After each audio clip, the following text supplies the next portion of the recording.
Subscribe करें और bell दबाएं ताकि कोई खबर रह न जाए।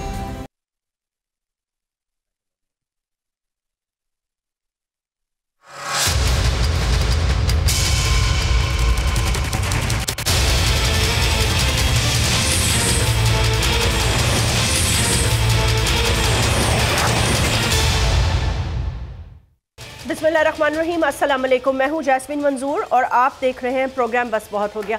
नाज़रीन, इंट्रा पार्टी इलेक्शंस जो हैं उसको अब चैलेंज करने की बात की जा रही है और तहरीके इंसाफ के अंदर इंट्रा पार्टी इलेक्शंस हुए। इलेक्शंस किस तरह हुए, ये खुद से इलेक्शंस कंट्रोवर्शियल बन गए। जो पार्टी के लोग हैं बहुत सारे तो खामोश हैं, जो सियासी तौर पर वाबस्तगी रखते हैं, कुछ नहीं रखते, कुछ भाग गए हैं, कुछ अंडरग्राउंड हैं, कुछ का तो मौक़िफ़ ही क्लियर नहीं है। अब ये भी बताया जा रहा है कि तहरीके इंसाफ के अंदर 3 ग्रुप्स हैं।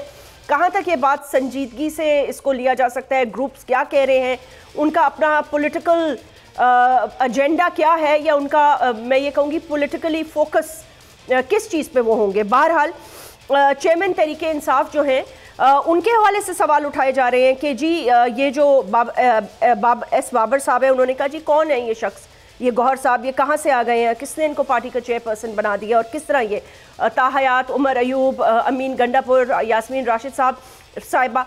बहरहाल इसके हवाले से ये बात की जा रही है कि जी ये शायद जो तज्जिया निगार हैं वो ये कह रहे हैं कि ये एक इलेक्शन कमीशन को मवाद दे दिया गया है।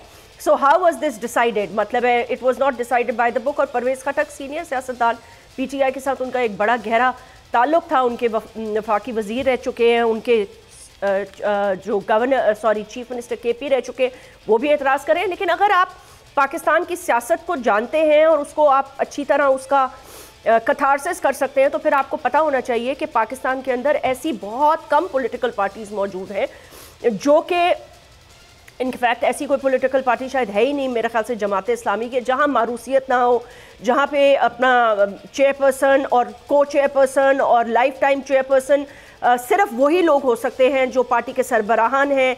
यही वतीरा PMLN का भी है, वहाँ भी चले हाज़िरी सबकी होती है, लेकिन बहरहाल लाइफ टाइम चेयरपर्सन मियाँ मोहम्मद नवाज शरीफ साहब के पास होगी, इस तरह जरदारी साहब के पास होगी, बिलावल साहब के पास होगी, और ये मामला चलता रहेगा। तो 1-2 पॉलिटिकल पार्टीज़ ही होंगी जिसके अंदर शायद ये इसका way of selection in the political party could be different, MQM Pakistan में भी जमात इस्लामी। बहरहाल हमारे साथ 2-3 गेस्ट हैं, आइए उनसे आपका तारुफ करा देते हैं। अफजल साहब सीनियर रहनुमा हैं PMLN के, member of the national assembly भी रह चुके हैं। नईम हैदर पंजूता साहब हैं, सीनियर एडवोकेट हैं, spokesperson on legal affairs of chairman Tehreek e Insaf, former chairman Tehreek e Insaf, और अब के जो चेयरमैन तहरीके इंसाफ हैं उनके हवाले से भी बात कर लेंगे। मुफ्ती किफ़ायतुल्लाह साहब सीनियर रहनुमा हैं, मौलाना फजलुर रहमान साहब की पार्टी के। बहुत बहुत शुक्रिया, अस्सलाम वालेकुम एंड वेलकम। नईम हैदर साहब, मैं गुफ्तगू का आगाज़ आपसे ही करना चाहूँगी। ये बताइएगा कि ये जिस तरह भी ये प्रोसेस हुआ, तो ये प्रोसेस मतलब है इतना ज़्यादा मशकूक क्यों बन गया है? सब इस पर एतराज़ कर रहे हैं। आपकी पार्टी के सीनियर लोग जो आपके साथ पहले मौजूद थे, अब बेशक नहीं है, लेकिन वो इस पर बड़ा एतराज़ कर रहे हैं और वो ये कह रहे हैं कि हम तो चैलेंज करते हैं कि जिस शख्स को चेयरपर्सन नॉमिनेट किया, भाई उसके पास तो शायद पार्टी का कार्ड भी नहीं है। तो ये इस हवाले से कुछ थोड़ा सा बताइएगा। बहुत शुक्रिया जी, बड़ी नवाजिश। पहली बात तो ये है कि जो अकबर एस बाबर साहब हैं, जिस तरह से उनको प्लांट किया गया है और लाया गया, उस दिन आपने देखा कि वो पाकिस्तान तहरीक इंसाफ के सेक्रेटेरिएट दफ्तर वहाँ पर पहुँच गए G8 में। तो वो 2011 से पाकिस्तान तहरीक इंसाफ से उनकी जो रुकनीत है वो ख़त्म कर दी गई। और ये आप देख लें कि किस तरह से पाकिस्तान तहरीक इंसाफ के जो वहाँ पर लोग क़यादत मौजूद थी, तो उन्होंने उनको किसी तरह से आगे से ना मुदाखलत की, ना उन्हें कुछ कहा, बल्कि वो आए, वो सारी तफसीलात लेते रहे, बैठते रहे। तमाम प्रोसेस का हर एक बंदे को जो है वो पता है। ये इलेक्ट्रॉनिक मीडिया के ऊपर अगर आप देखें तो 3-4 दिन पहले ही ये ख़बर इस हवाले से, नॉमिनेशन के हवाले से अनाउंस हो चुकी थी, और 2 तारीख जो है वो तारीख मुख्तस की गई। उस हवाले से बाकायदा तौर पर इलेक्शन कमीशन को भी जो है लेटर लिखा गया, और तभी इलेक्शन कमीशन ने IG KPK और चीफ सेक्रेटरी जो KPK हैं उनको हदायत जारी की कि सिक्योरिटी के इंतजाम किए जाएं। पेशावर में सारी बातें तो हमें पता है, ये सब बातें हमें पता है, लेकिन मुझे जो सवाल उठाया जा रहा है वो ये उठाया जा रहा है कि इनकी क्या अहलियत है, इनको क्या चेयरमैन तहरीक इंसाफ ने खुद नॉमिनेट किया, मतलब इनकी क्या कारकर्दगी है, पॉलिटिकल क्या स्ट्रगल है इनका तहरीक इंसाफ? देखें, पहली बात तो ये है कि आज तक जितने भी इंट्रा पार्टी इलेक्शन हुए तमाम जमातों के, किसी जमात का इंट्रा पार्टीज इलेक्शन जो है वो इस तरह से नहीं कहा गया कि ठीक नहीं हुआ। दूसरे नंबर पर जो लोगों ने जिस तरह से अपने सदर सेक्रेटरी मुंतखब किए, हमेशा वो यूं ही हादसाती तौर पर करते हैं। और पीटीआई ने तो पहले बाकायदा तौर पे इंटीमेट किया है, शेड्यूल दिया है, जगह बताई है और उसके लिए बाकायदा तौर पर हदायत मांगी है कि सिक्योरिटी के इंतजाम किए जाएँ। तीसरे नंबर पर PMLN ने इसी साल जो है इंट्रा पार्टी इलेक्शन करवाया है, जिसके अंदर वो अपने सदर सेक्रेटरी और उन्होंने मुंतखब किए हैं। लेकिन आप देखें तो उन्होंने भी किसी जगह के ऊपर आपने नहीं देखा होगा कि शेड्यूल के हवाले से मेरी सवाल का आपने फिर भी जवाब किसी तरह से उन्होंने कोई बात की हो। तीसरे नंबर पर पीपल्स पार्टी ने भी इसी तरह से इलेक्शन किया। वो तो छोड़ देना सर, उनका तो मैं उनसे सवाल पूछूंगी ना, लेकिन मैं आपसे ये सवाल जवाब ही ये नहीं है जो मैं आपसे सवाल कर रही हूँ। ये शख्स कितने अहल हैं तहरीक इंसाफ को चलाने के, ये पूछना चाहता है आपका वोटर। ये कौन शख्स हैं? और दूसरा ये कि क्या इनको former prime minister of Pakistan ने जेल से हिदायत दे के चेयरमैन बनवाया है इनको? जी बिल्कुल जी, हदायत देकर चेयरमैन बनाया है। और ये आप ये अंदाज़ा लगा लें कि उन्होंने अपनी बहन को, अपनी बेगम को, अपने किसी रिश्तेदार को नहीं लगाया चेयरमैन, बल्कि उन्होंने मरूसी सियासत का, वो हमेशा कहते हैं कि मैं उसको लाइक नहीं करता। यहाँ पर आप देख लें कि आप जितनी जमातें हैं वो अपने बेटों को, अपने भांजों को, अपने रिश्तेदारों को ही लगाते हैं, लेकिन यहाँ पर इमरान खान साहब ने ये साबित कर दिया कि वो मरूसी सियासत को लाइक नहीं करते। दूसरे नंबर पर यह है कि गौहर साहब जो हैं वो बड़े ज़बरदस्त तरीके से उन्होंने मुकदमात में नुमाइंदगी की है। और हर जगह के ऊपर, हर फोरम के ऊपर, चाहे 9 मई वाला वाक़या हो या जुडिशल कम्प्लेक्स पेशी हो, ये फ्रंट लाइनर जो है इन्होंने किरदार अदा किया। के मामला सारे उन्होंने संभाले रखे और ओवरऑल पाकिस्तान तहरीक इंसाफ के ऊपर ये जो बुरा टाइम आया इस मुश्किल वक्त में, ये सीसा पिलाई दीवार की तरह खड़े रहे। ये सीसा पिलाई दीवार की तरह, sir I come back to you. ठीक है, आपने कहा बुरे वक्त में ये दीवार की तरह खड़े रहे, लेकिन फिर यहाँ से एक और सवाल बनता है। बट पहले मैं तमाम गेस्ट का मौक़िफ़ ले लूँ कि बाकी जो सीसा पिलाई दीवार की तरह जिन्होंने मारे खाई या जो डिजर्विंग थे या इस सारे प्रोसेस में रहे, सर वो सेकंड क्वेश्चन है पार्ट आपका। आपने कहा ना ये बहुत सीसा पिलाई दीवार की तरह खड़े रहे। हमें राना साहब भी ज्वाइन कर चुके हैं, नासिर हुसैन शाह साहब। मैं वापस आऊँगी, खान साहब ने सर वापस आऊंगी आपके पास, ये सेकेंडरी सवाल है। राना एहसान अफजल साहब आप भी ज्वाइन कर चुके हैं। आप लोगों ने तो बड़ी तनकीद की और आपने कहा कि ये सारा जो है चैलेंज हो जाएगा और ऐसा हो जाएगा और वैसा हो जाएगा। तो क्या इसमें मतलब है, क्या मुश्किल है? क्या मुश्किल है? वो ये कह रहे हैं कि चेयरपर्सन ने खुद नॉमिनेट किया है उनको और हिदायत दी है, तो ये इसमें आपको क्या लगता है क्या चीज़ इल्लीगली हुई है? बिस्मिल्लाहिर्रहमानिर्रहीम। देखें, पहली तो ये सिलेक्शन हुई है, ये कोई इलेक्शन नहीं था। जिस तरह बुज़दार का किसी को भी नहीं पता था कि वो कौन है, वो कहाँ से आया, वो क्यों आया, और फिर उसको जो है वसीम अकरम प्लस का जो है वो टाइटल मिला और वो चलाता रहा मामलात पंजाब के। उसी तरह जो ये गौहर साहब हैं, ये इनके कायद जरदारी साहब थे पिछले कुछ 13-14 सालों से, और फिर ये 2022 में मेरे ख्याल से इन्होंने PTI ज्वाइन की है। तो बिल्कुल जो ये कह रहे थे नईम हैदर साहब के बड़ी उनकी जद्दोजहद है, तो वो जिनकी 20 सालों से या 26 सालों के साथ थी वो कोई नहीं इनको मिला। कोई बंदा इनको जो है वो PTI की सफ़ों से इस काबिल 2022 में आया, और जो 2022 से पहले जिनका कायद जो है वो जरदारी साहब थे। ये क्यों कह रहे हैं आप राना साहब? क्या मतलब उनके कायद जरदारी साहब थे? क्या मतलब क्या है इस बात का? ये पीपल्स पार्टी के हवाले से आज सबने ये बात की है, PMLN ने, और ख्वाजा आसिफ ने बड़ा लंबा चौड़ा ट्वीट भी किया इस हवाले से। तो क्या मतलब है आपका उनके कायद थे?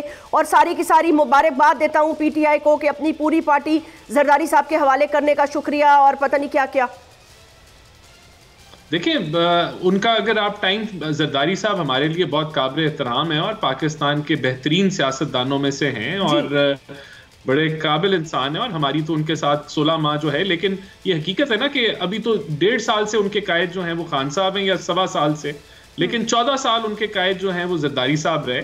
तो डेफिनेटली जब हम समझते हैं जिन्होंने ज़िंदगी का इतना अरसा जरदारी साहब की लीडरशिप में गुजारा, तो ये उस तर्ज से जो है वो कहा जा रहा है कि उनकी जिंदगी का आधा हिस्सा तो वो पीपल्स पार्टी में, अभी 1.5 साल पहले वो पीटीआई में आए, तो उनको जो है वो चेयरमैनशिप सौंप दी गई। लेकिन इन कंपैरिजन अगर आप देखें कि कोई बंदा ऐसा पीटीआई में नहीं था जो 26 साल या 30 साल से स्ट्रगल कर रहा था, जो इस की अहलियत रखता था, जो चेयरमैन बने। राना साहब यहाँ से राना अफजाल साहब ऐसा राना एहसान साहब, ठीक है, ये इसका क्रेडिट सरदारी साहब को जाता है। ओके, ये अच्छा तो बड़ा उन्होंने, ये मैं नासिर हुसैन शाह साहब मौजूद हैं, वो इसका बेहतर जवाब दे सकेंगे। लेकिन क्या मैं आपसे एक और इसी से रिलेटेड सवाल कर लूं कि अगर आप लोग इस पे, अच्छा तो नासिर शाह साहब कनेक्टेड हो जाएंगे जब, तो मैं उनसे सवाल कर लूंगी, we expecting him to join the show. लेकिन क्या मैं ये समझूं कि आप ये कह रहे हैं कि ढके छुपे अल्फाज में कोई खुफिया डील हुई है तहरीक इंसाफ और पीपल्स पार्टी के दरमियान? नहीं, मैं समझता हूं कि जो जरदारी साहब का जो तराशा हुआ हीरा था, वो इस अहल था कि वो चेयरमैन पीटीआई बने। लेकिन पीटीआई का खान साहब का कोई ऐसा तराशा हुआ हीरा पीटीआई से नहीं मिल सका जो चेयरमैन की अहलियत रखता हो। ये सिर्फ इसका मकसद है। ये भी एक वैलिड पॉइंट है, इस पे हम बात कर लेंगे। मैं मुफ्ती किफायतुल्लाह साहब, बहुत बहुत शुक्रिया वक्त निकालने का। कैसे देख रहे हैं सियासी मामलात? आज आप लोगों ने भी जलसा वगैरह, आपके भी जलसे भी चल रहे हैं, उसके साथ साथ बयानात भी चल रहे हैं, तो आपको क्या लगता है कि ये मतलब ये खास मखसूस इस शख्स को इसलिए शायद लगाया गया है कि लॉयर्स की कम्युनिटी के हवाले से भी एक बात सामने आ रही है, और दूसरा ये कहा जा रहा है कि कोई और सियासी शख्स अगर होता तो फिर उसको हटाना मुश्किल होता, क्योंकि बहुत सारे उम्मीदवार थे ना चेयरपर्सन बनने के।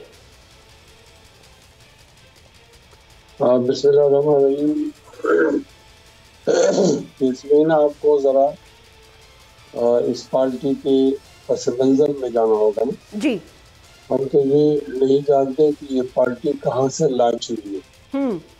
फॉरेन फंडिंग केस के पता चल रहा है कि कहाँ से लॉन्च हुई है, तो ये तो एक सवालिया निशान है इस पार्टी के लिए।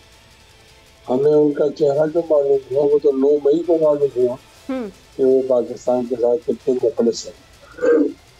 क्यों कह रहे हैं आप ये मतलब ये क्यों कह रहे हैं आप इस तरह मुफ्ती साहब? मैं इसलिए कह रहा हूँ कि 9 मई को तो पता चला ना 76 साल में इस सियासी जमात ने कुछ नहीं किया। जहाँ तक कोई सियासी जमात नहीं पहुँच सकी तो वहाँ तक वो पहुँचे। ठीक है, यानी कि एक रेड लाइन थी जिसको उन्होंने क्रॉस कर दिया।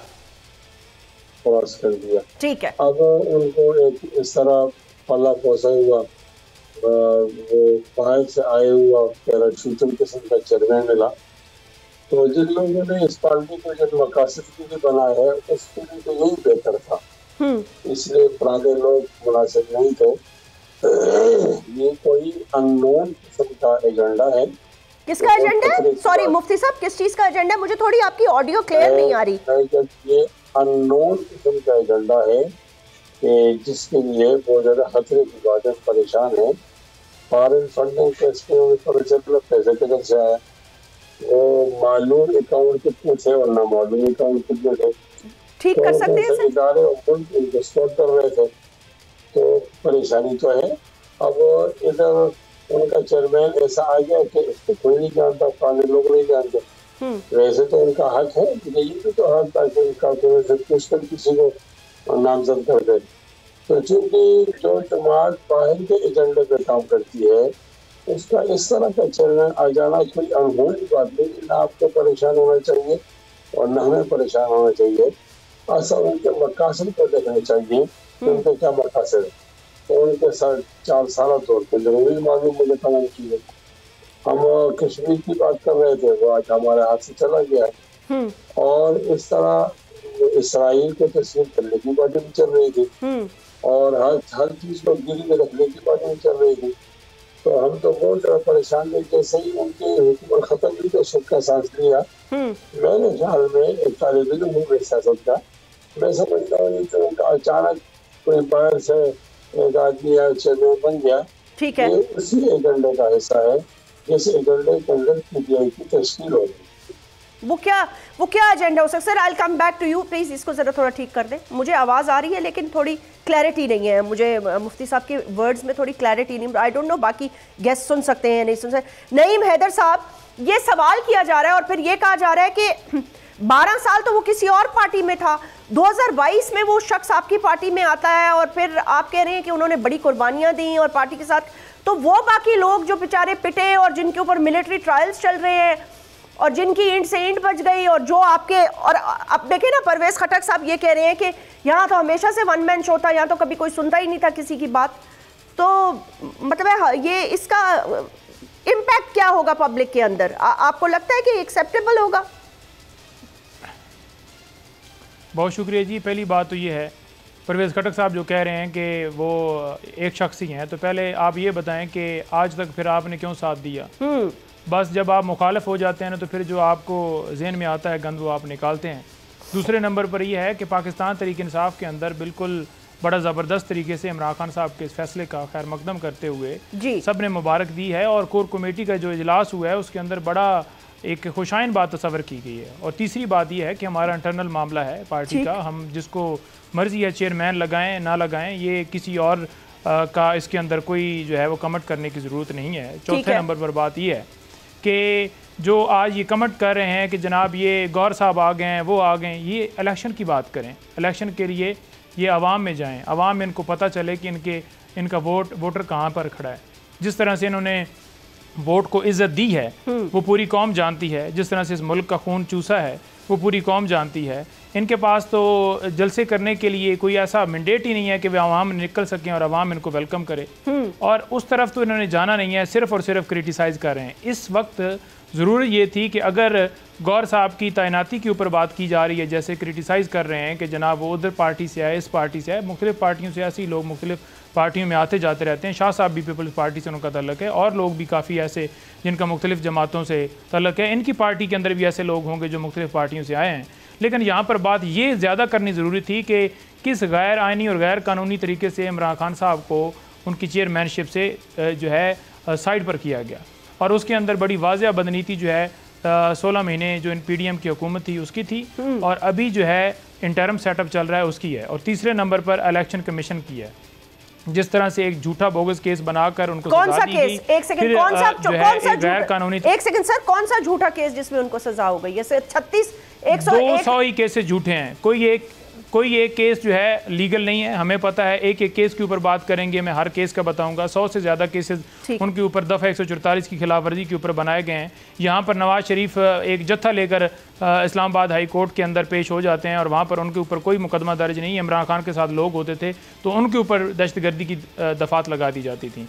अच्छा, उस केस के अंदर एक गैर कानूनी प्रोसेस करके और एक 163 जो आर्टिकल 63(1)(h) है उसके तहत इन्होंने डिस्क्वालिफिकेशन की, तो उसके अंदर भी इन्होंने जो प्रोसेस है, लीगल प्रोसेस है, वो फॉलो को नहीं किया और इमरान खान साहब को नायल किया। और फिर इस्लामाबाद हाई कोर्ट ने ये रवैया किया कि नवाज शरीफ साहब की जो अपीलें बाद में दरख्वास्त देकर बहाल करवाई गई उनको फ़ौरन फिक्स करके उनको बरी किए जा रहे हैं, और इमरान खान साहब की अपील अभी तक फिक्स नहीं की गई। राणा साहब, ये बहुत सारे गिले आपने जाता तो खान साहब की डिस्क्वालिफिकेशन जो है, खान साहब की जो डिस्क्वालिफिकेशन है वो ख़त्म हो जाती और कभी भी गौर साहब को जो है नॉमिनेट ना करना पड़ता, बजाय ये कि ये एक मेरिट की बात करें, ये एक सियासी जो है वो सियासत जो है वो सियासी तरीके से करें। इन्होंने पहले केसेस बनाए और फिर डिस्क्वालिफिकेशन की, फिर डिस्क्वालिफिकेशन के बाद अगर उसने किसी एक ऐसे शख्स को जो कि मरूसी सियासत का खात्मा करते हुए लाया है तो उसके ऊपर क्रिटिसाइज़ कर रहे हैं, बजाय ये कि ये मुल्क के अंदर जो ला कानूनियत है, फंडामेंटल राइट्स की वोलेशन है, उसके ऊपर इन्होंने कोई बात नहीं करनी। किस मुँह से ये जाएंगे अवाम के पास?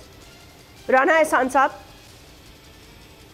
देखिए, सबसे पहली बात तो ये कि जो प्रोसेस था इस इलेक्शन का वो था ही नहीं, कोई अपनी आइन के मुताबिक इलेक्शन नहीं था, किसी को नॉमिनेशन पेपर्स फाइल नहीं करने दिए, एक सिलेक्शन थी, इन्होंने धूल झोंकी।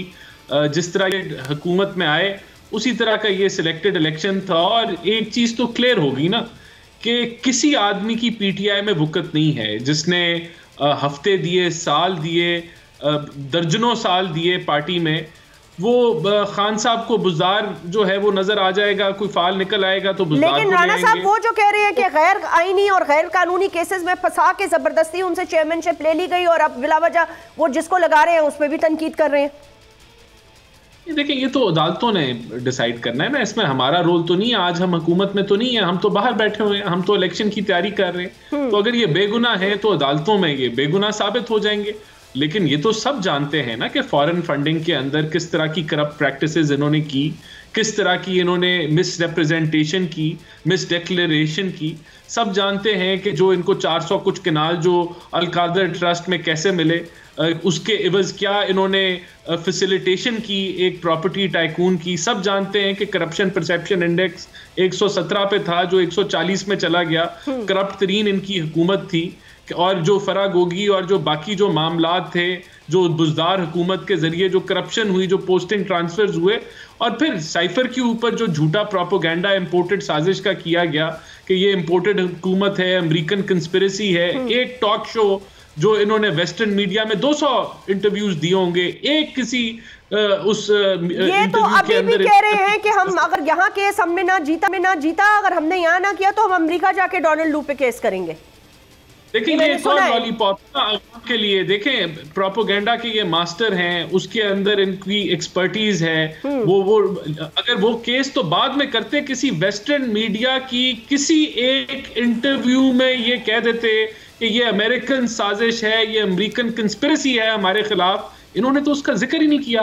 अब ये धूल झोंक रहे पाकिस्तानी अवाम को कि हम केस करेंगे डोनाल्ड लू के ऊपर। जाके करें, अच्छी बात है, अगर कर लेते हैं तो बड़ा, वो भी एक मजाका खेज एक चीज। देखिए एक इंटरव्यू में तो इतराफ कर लेते हैं ना कि ये कंस्पिरेसी थी, पाकिस्तानी अवाम को गुमराह करने के लिए ये इन्होंने हर रोल अदा किया, जो तकसीम की सियासत की। जो मुझे बताएं कि 9 मई के अंदर वो कौन लोग थे, किस पार्टी के मेंबर थे जो गाड़ियों पे चढ़ के फौजी पतलूनों को लहरा रहे थे? वो PMLN से थे, वो किसी और जमात से थे? तो कहने का मतलब ये कि अब ये, और जब इनका दौरे हुकूमत भी था उसके ऊपर अब ये जमहूरी रवायात और ये मामलात और आइन की बातें करते हैं। किस तरह से ये हुकूमत चला रहे थे, किसके टेलीफोन कॉलों पे बिल पास होते थे, किस तरीके से ये ISI को एक सियासी दफ्तर बना के ऑपोजिशन का जो है वो कला कमा कर रहे थे। तो आज इनको जब जमहूरियत याद आती है और ये सारी ये बातें करते हैं, ये अपने अमाल की वजह से फंसे हैं। जो तर्ज सियासत इन्होंने अपनाया आज उसको ये भुगत रहे हैं। इनके पास ऑप्शन थी, देखें जब इनको नो कॉन्फिडेंस के जरिए आईनी तरीके से निकाला गया तब भी इनके पास ऑप्शन थी। ये ऑपोजिशन का रोल इख्तियार करते, नेशनल असेंबली में KP के पंजाब की हुकूमत चलाते, ना 9 मई का वाकया होता, आज इनकी सियासत किसी और जगह पे खड़ी होती। लेकिन वो खान साहब की चॉइस थी, तसादम की, नफरत के बीच की, पोलराइजेशन की, और आज ये भुगत रहे। सर एक छोटा सा वक्फा लेते हैं, राना एहसान साहब एक छोटा सा ब्रेक ले लेते हैं तो गुल जारी रहेगी।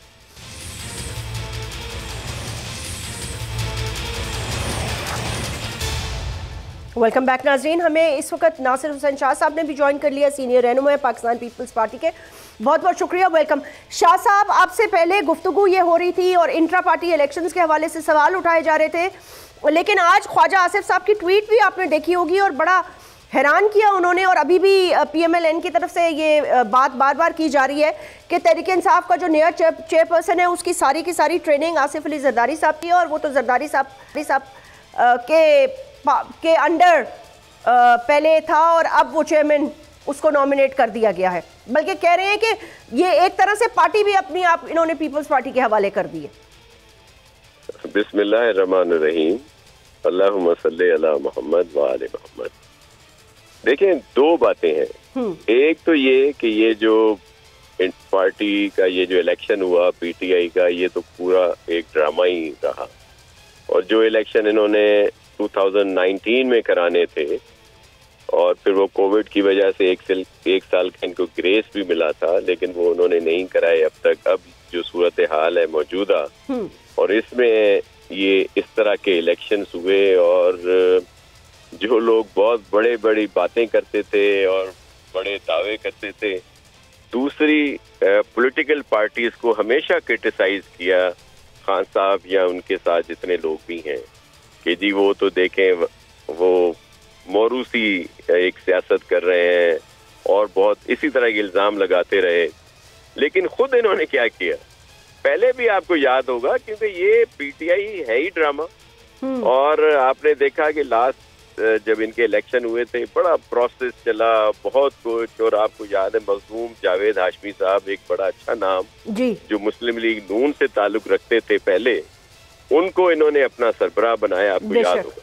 याद है। और फिर जी, और जब इख्तलाफ हुआ तो एक दिन में उसको फारिग कर दिया। तो वो जो इलेक्टेड वो जो प्रोसेस था वो वहीं पे खत्म हो गया। अब आ जाए दूसरी बात पे कि ये जी पीपल्स पार्टी के रहे हैं या कुछ नहीं रहे। अब ये पीटीआई का मामला है। जब नून लीग के मखदूम जावेद हाशमी साहब को लिया था तब हमने तो नहीं कहा था कि नून लीग के जो सीनियर हैं मखदूम साहब उनको जी इन्होंने अपना बड़ा बना दिया उसका पीटीआई का।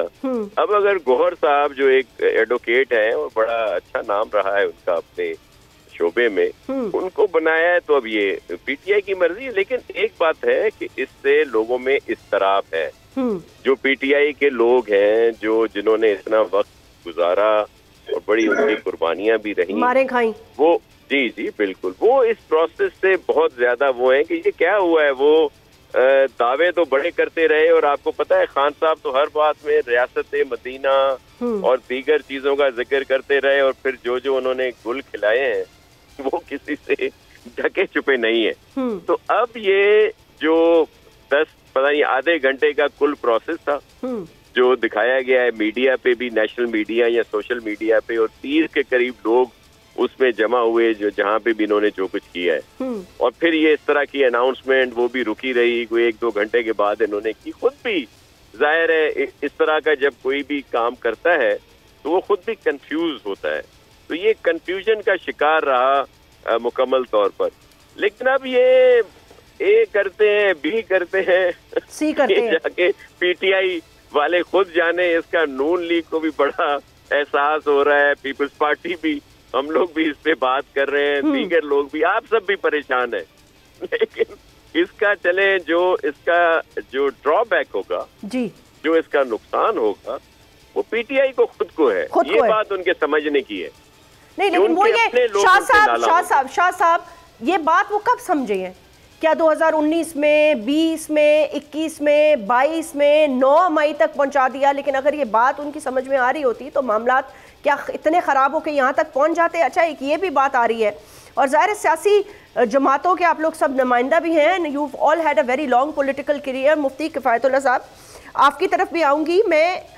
ये भी एक बात की जा रही है कि देखिए एक रेड लाइन थी जो इन्होंने क्रॉस कर दी। अच्छा, ये भी फिर तज्जिया किया जाता है कि जी बाकी शायद इनका भी ये मौक़िफ़ होगा कि और भी पॉलिटिकल पार्टीज़ हैं जिन्होंने कभी सुप्रीम कोर्ट पे धावा बोला या कभी PMLN की तरफ से ये बात आती है, फिर दूसरा ये कहा जाता है कि जी मतलब है कि धरना दिया। आपकी तरफ से भी ये बात आती है कि एक दफ़ा मौलाना साहब ने कहा था कि मैं फिर गेट नंबर 4 की तरफ मार्च करूंगा। तो ऐसा नहीं है कि पॉलिटिकल पार्टीज और उनके लीडर्स की कभी स्टैब्लिशमेंट या एंटी स्टैब्लिशमेंट स्टांस ना रहा हो, लेकिन ये इनके बारे में ये कहा जा रहा है कि दो के ये चाहते हैं, और इस तरह की खबरें भी हैं, और दो के ये चाहते भी हैं कि एक पैचअप हो जाए ताकि इस भंवर से पाकिस्तान निकले and we can move forward.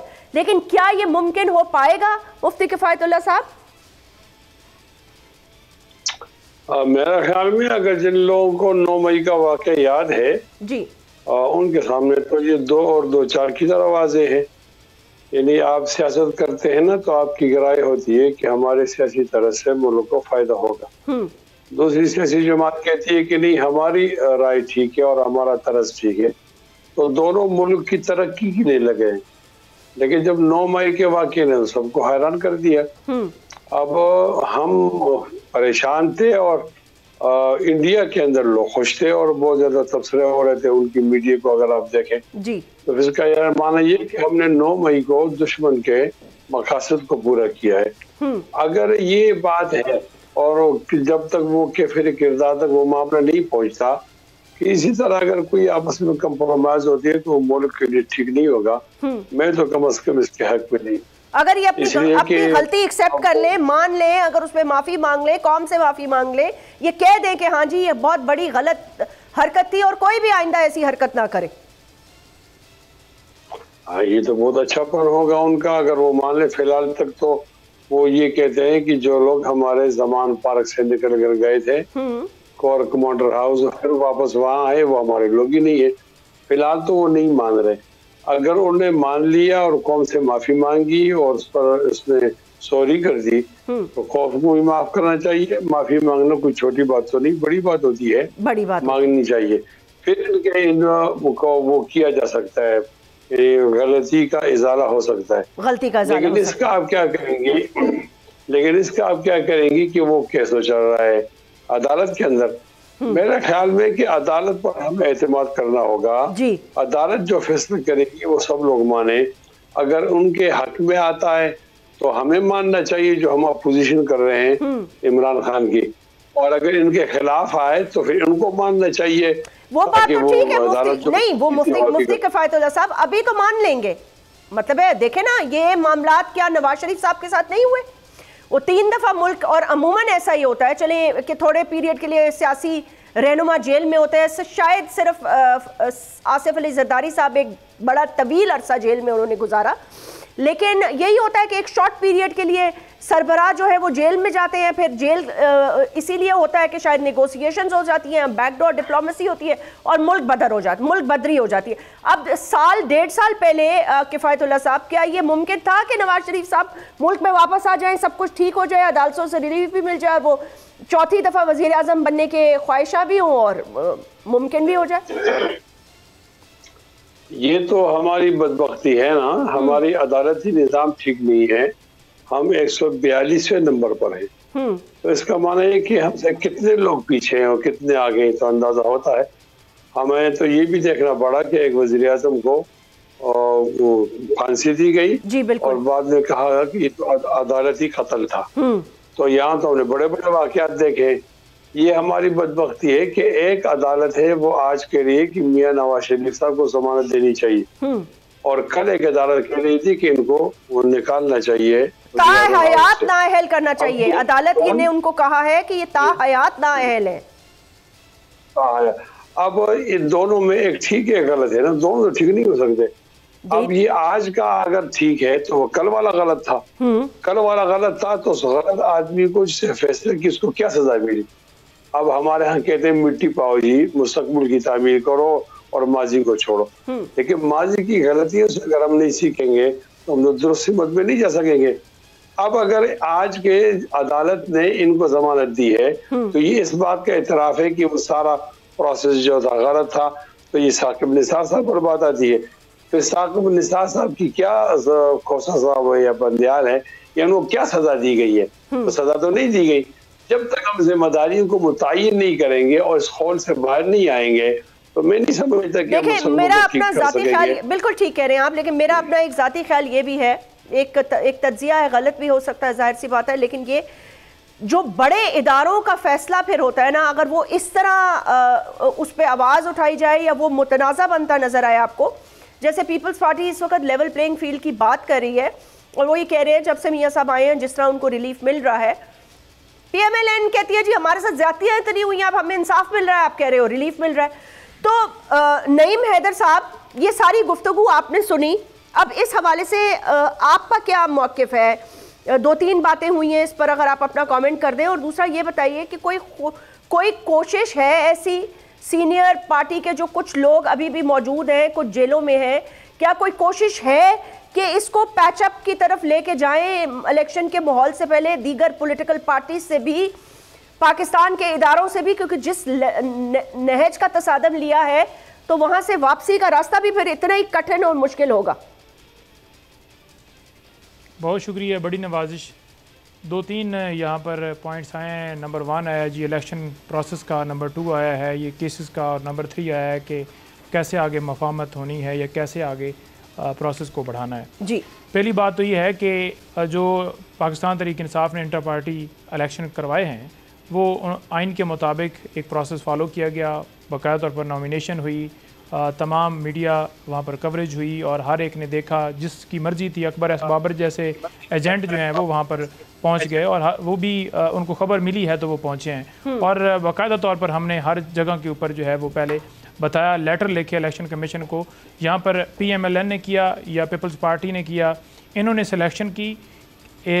Don news एक दिन पहले लिखता है नून लीग के हवालों से, नून लीग के इलेक्शन के हवाले से कि कल लग रहा है कि इलेक्शन जो है इन्होंने करवाना है, तो इन्होंने तो वही शहबाज शरीफ साहब, वही मरियम और पीपल्स पार्टी में वही बिलावल और वही सारा इमरान खान साहब ने इस चीज़ का खात्मा किया है। नंबर 2, जो ये बात कर रहे हैं 9 मई के हवाले से, जो ये बात कर रहे हैं केसेस के हवाले से जी। अच्छा, केसेस की अगर बात की जाए तो 400 कनाल की बात कर रहे हैं, तो इमरान खान साहब ने जो वो ज़मीन वहाँ पर जो है मलक रियाज ने जो दी, बहरिया टाउन ने दी, तो वो ट्रस्ट उसके ऊपर बना और इमरान खान उसके अंदर ट्रस्टी हैं, बीबी साहिबा उसके अंदर ट्रस्टी हैं, बुशरा बीबी साहिबा। 1 रुपए का, 1 पैनी का उनको कोई इंटरेस्ट नहीं है, ना वो उसको ट्रांसफ़र कर सकते हैं, ना वो उससे कोई फ़ायदा ले सकते हैं, ना उन्होंने वहाँ पर कोई शॉप बनाई है, ना उन्होंने किसी भांजे को कहा है कि आप टक शॉप बनाओ और वहाँ से किराया लो, बल्कि वो एक ट्रस्ट है। और इसकी मिसालें, ये पहली मिसाल नहीं है, इससे पीछे अगर चले जाएँ शौकत खानम हो, इससे पीछे चले जाएँ आप नमल यूनिवर्सिटी देखें, और ये ब्रांचेस उन्होंने मुख्तलिफ़ जगहों पर बनाई। शौकत खानम तीसरा बनने जा रहा है। मुझे एक बात बता देना कि जो सारी ज़िंदगी में एक जो है ढंग का अस्पताल नहीं बना सके, जो इलाज करवाने के लिए लंदन जाते हैं, कल पीपल्स पार्टी वालों, परसों मैंने कभी बयान देख रहा था, परसों या वो गए हुए थे बलूचिस्तान में, कह रहे थे कि बलूचिस्तान के हर ज़िले के अंदर हम जो है ना दिल का अस्पताल बनाएंगे।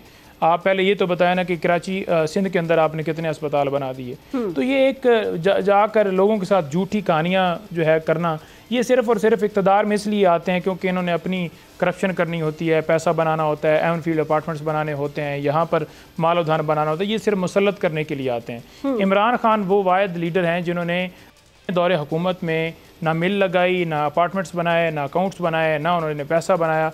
एक घड़ी की बात करते हैं ना, एक वर्ग के ऊपर इस तरह की 10 घड़ियाँ कुर्बान करने को तैयार है, और वो घड़ी जिसकी 3 गुना ज़्यादा पैसे अदा करके उन्होंने बताया कि मैंने ली और इनकार नहीं किया। यहाँ पर तो गाड़ियाँ जो तोशा खाना से ली नहीं जा सकती, इनसे सवाल जब भी किया जाता है ना, तो मज़े की बात यह है कि उस सवाल का जवाब नहीं देते, अगले के ऊपर चढ़ाई कर देते हैं कि आपने ये किया, उसको भी ये साबित नहीं कर पाते।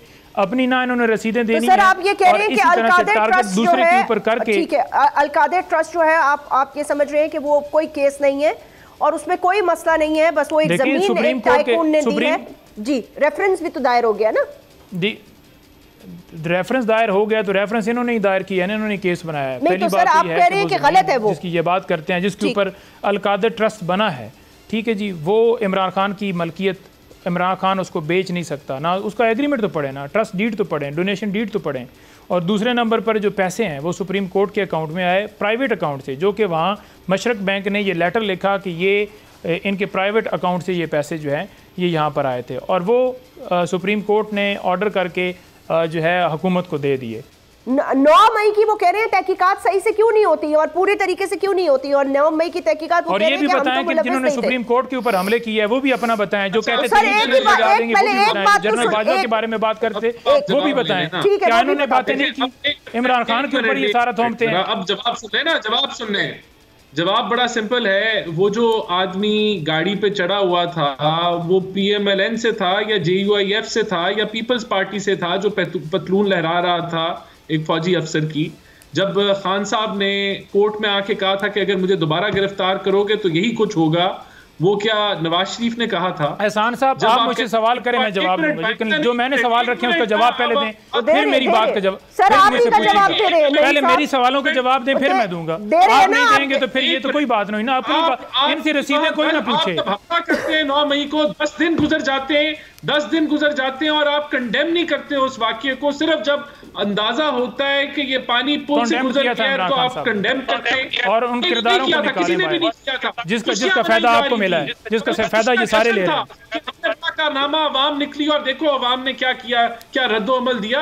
देखें, बात बड़ी सिंपल सी है, ये इस एटीट्यूड के साथ कि ये कोई रियासत की कंस्पिरेसी PTI के खिलाफ है कि 9 मई का वाकया हुआ, आप कहीं नहीं पहुंचने लगे। आपको देखिए, यही तो मैं कह रहा हूं, आज अगर आपका आज भी यही मौकफ है, जब आप कहते हैं मीर जाफर मीर सादिक, जब आप झूठी इंटरनेशनल कंस्पिरेसी के ऊपर अवाम को गुमराह करते हैं। मैं कह रहा हूं मेरे सवालों का जवाब दें, मेरी बाजवा जो कहते थे उसका जवाब दें, सुप्रीम कोर्ट हमले का जवाब दें, जो करप्शन की एवं अपार्टमेंट की रसीदें दें वो जवाब देने, मैं इसका दूंगा जवाब, फिर मुझसे सवाल रखिए। की वजह से लोग हमलावर होते हैं फौजी तनसीबात पे, और अब आप कहते हैं कि ये भी आपके लीडर हैं ना, उसी तरह का आपका रवैया है, ठीक है, आपने जवाब नहीं देना जो सवाल बंदा आपसे पूछे। और जहां इंडिपेंडेंट इंडिपेंडेंट आपको ही जवाब दे रहे हैं ना नईम साहब, आपको ही जवाब दे रहे हैं ना। आपने कहा नहीं है कि ये जवाब दे रहे हैं, तो ये क्या जवाब है? वो ये कि यही तो कह रहे हैं, आपने कहा नहीं है कि लंदन प्लान का ये हिस्सा था कि ये सब होगा और इससे इनको फायदा पहुंचेगा, और ये तो उसका सबूत जस्टिफाई करें ना, प्रोटेक्टिव बेल का भी करें, बाकी भी प्रोटोकॉल का करें,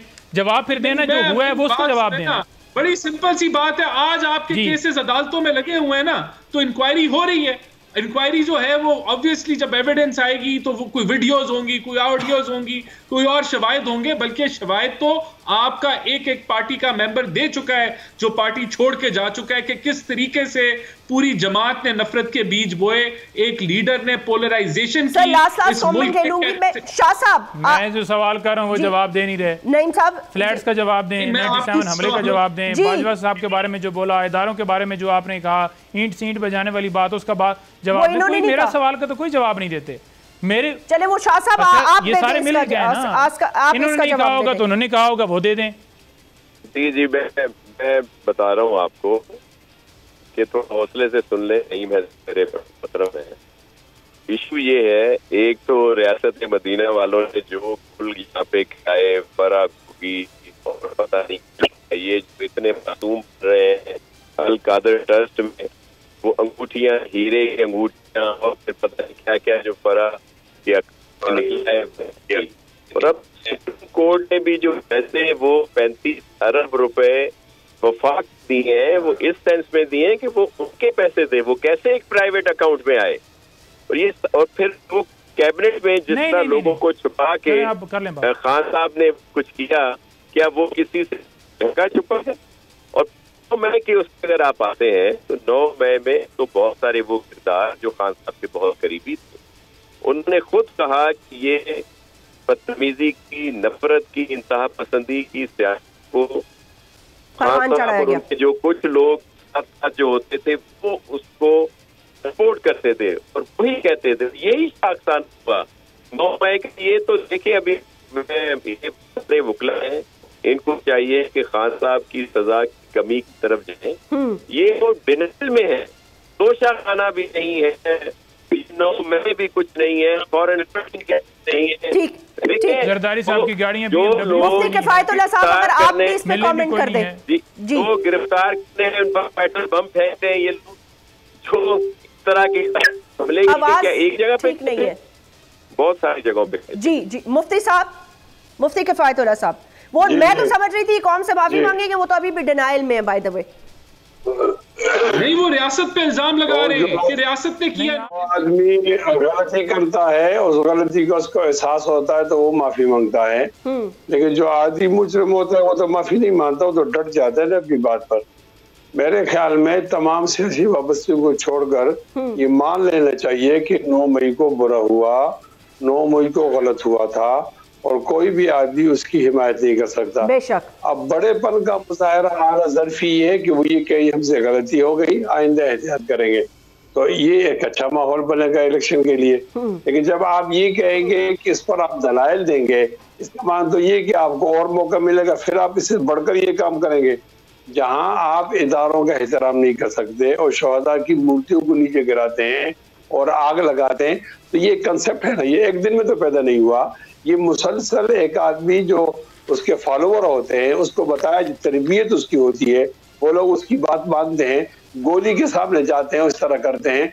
तो इनकी तरबियत तो कई सालों से हुई ना, उन्हें तरबियत के नतीजे ये था कि 9 मई का वाक़या आ गया। सर वक्त क्योंकि खत्म हुआ जाता है आज के प्रोग्राम का, तो मैं यहाँ पे थैंक यू करना चाहूंगी। अब आपका भी, मुफ्ती किफायतुल्लाह साहब, राना साहब आपका भी, और शाह साहब आपका भी बहुत बहुत शुक्रिया। नाज़रीन वक्त की कमी है, न्यूज़ की तरफ जाएंगे, अपना ख्याल रखिएगा, अल्लाह हाफ़िज़।